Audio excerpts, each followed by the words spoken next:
tere kõigile, me teeme sotsiaaluuringut interneti turvalisuse teemal ja me tahame teada, mida inimesed teavad selle kohta.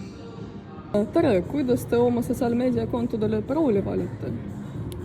Mulle meeldib neid siduda asjadega, mis on minu jaoks olulised, et ma neid paroole ei unustaks.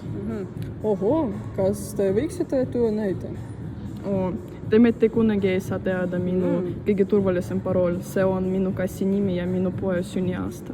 Mul on kass ka, tema nimi on Jessica. Aga mis on sinu kassi nimi? Ma nii kaua valisin temale nimi ja tema nimi on Maasikas.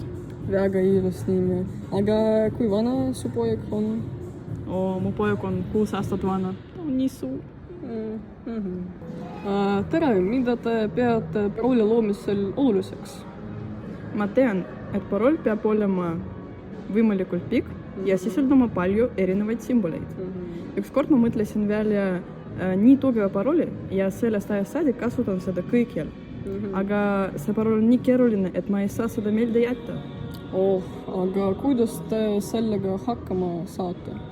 Ma kirjutasin seda parooli paberile ja kannan seda oma telefoni ümbruses.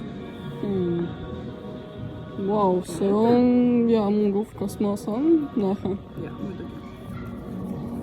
Väga pikk.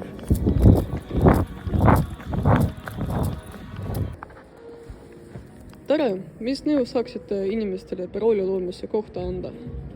Parool peab koosnema erinevatest sümbolitest, tähtedest ja numbritest, mis ei ole seotud.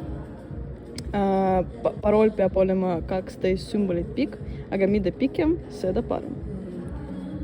Iga teie konto jaoks peab olema uus parool ja mitte mingil juhul ei saa oma paroole avaldada ega anda teistele juurdepääsu kohale, kus te parooli hoiate. Absoluutselt õige.